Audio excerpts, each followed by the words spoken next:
Fala pessoal, beleza? Tomou seu cafezinho? Refrescou um pouco a cabeça? Comeu aquele biscoito? Então vamos lá, vamos voltar para a aula. Bom, como eu estava dizendo, quais são as intenções do Estado, os seus objetivos com isso? De certa forma, pessoal, o Estado capitalista que nós estamos abordando, ele não é de hoje, que ele criou esses tipos de mecanismos, abordagens para flexibilizar a economia. E usar um pouco mais o mercado, flexibilizar os direitos, extinguir até, se for necessário, sindicatos, exigir mais da massa que trabalha por mais tempo e aumenta a inflação. Isso é a decorrente da pós-guerra mundial, da segunda pós-guerra, em que os Estados Unidos, como a maior economia mundial presente naquele período, ela se colocou como responsável para ajudar os países que eram aliados, os países da Europa Ocidental, que estavam com a economia, a sociedade toda abalada e destruída por causa da guerra. Então, os Estados Unidos ele adotou políticas de assistencialismo e investimento de créditos financeiros para esses países, para saírem dessa derrocada, criando políticas de assistencialismo, de promoção de cursos e também de uma garantia de mais empregos para aquelas pessoas, para tentar reativar a economia.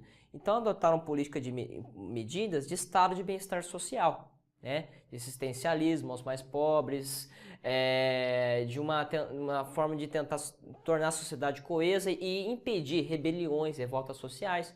E por quê? É bem importante ressaltar que nesse período o mundo estava passando por uma Guerra Fria, que era uma polarização entre o mundo, uma polarização entre dois lugares, de dois estados que institucionalizaram suas ideologias, tanto a potência capitalista estadunidense e tanto a potência socialista da União Soviética. Então, se os Estados Unidos não fizesse esse tipo de abordagem política, ela estaria contribuindo para o abalo do capitalismo e dando fortalecimento ao socialismo, porque é importante afirmar, de forma geográfica, a União Soviética estava mais próxima que os Estados Unidos, daquelas regiões abaladas.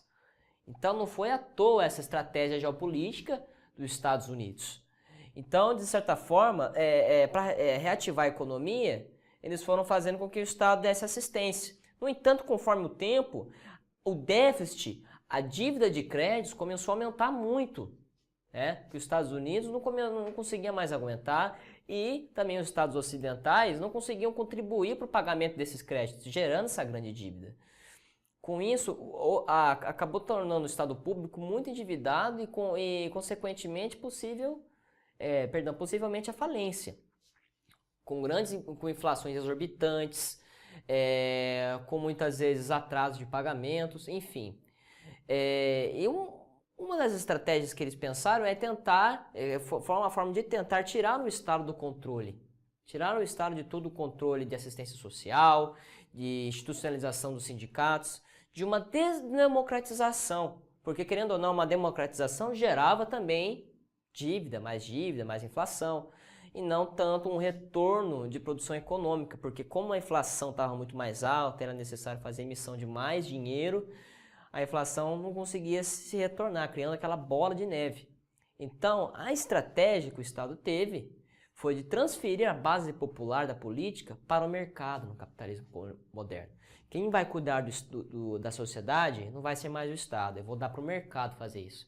O mercado vai estabelecer as horas para ser trabalhadas, os tipos de contratos e uma forma de conceder mais empregos, para que o crédito continue funcionando. Então foi feita uma aliança de dar a prática de execução de concessão de empregos e cuidados da massa para o mercado. E o mecanismo que foi criado para controle dessa massa foi a ganância e medo. Por que a ganância e medo? A ganância ela é uma forma de tornar o indivíduo mais individualista. E o que torna ele mais individualista, que impõe essa condição dele ser mais individualista, é a condição de desemprego nele. Que a qual, quando ele consegue uma renda, tanto autônomo ou intermitente, ele tem medo de perder essas condições e morrer de fome. Então ele prefere lutar pela sua sobrevivência do que por um coletivo. Então ele pensa sempre em lutar por sua sobrevivência e por uma possível progressão. né? Consolidando assim uma desdemocratização da sociedade, sob a justiça do mercado. Que é importante afirmar, pessoal, que o mercado, o capitalismo e a democracia sempre foi um casamento forçado. Porque se você tem democracia demais, você gera muita dívida pública pro mercado, entendeu? Vamos analisar aqui melhor, que tem uma afirmação do sociólogo Wolfgang Strick, olha só, que ele vai dizer que a crise das finanças públicas, na perspectiva da teoria da economia convencional, resulta de relações de propriedade e, portanto, de responsabilidade não esclarecida. Por isso, segundo essa teoria, a resolução da crise fiscal exige a proteção das finanças públicas contra exigências geradas no processo democrático e, por fim, uma redução do bem comum criado pela tributação. Dessa forma, gerando a prioridade de recuperar as finanças públicas, que foi o caso do Brasil, né? A reforma trabalhista, então, ela foi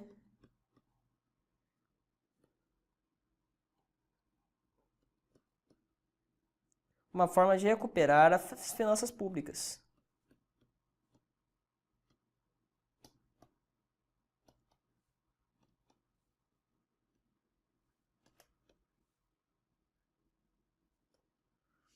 Que estão completamente endividadas, que foram sendo geradas depois, desde a pós-guerra mundial, sendo utilizados como mecanismo de créditos públicos e privados para manter a população coesa e inflações controladas. Então podemos afirmar então de forma sucinta que a reforma trabalhista ela foi causada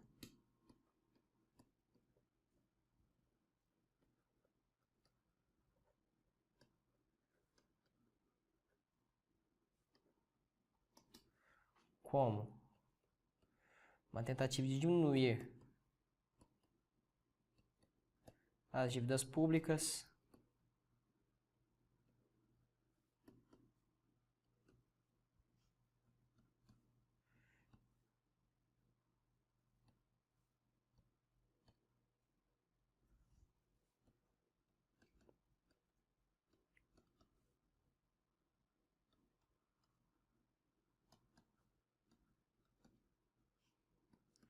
reaquecer o mercado,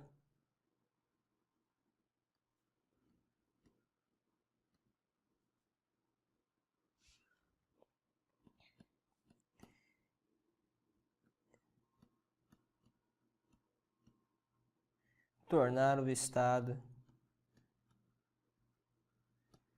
desdemocratizado.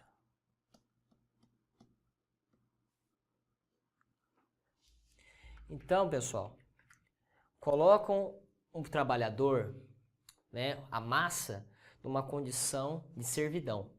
Podemos definir assim na questão da palavra que os intelectuais falavam que o trabalhador tem que ser polivalente e multifuncional. Como também a tentativa da reforma do ensino médio que foi feita pelo Banco Mundial tinha essa mesma afirmação, esse mesmo argumento, que o estudante, futuro trabalhador, futuro cidadão, tinha que ser polivalente, tinha que ser proativo.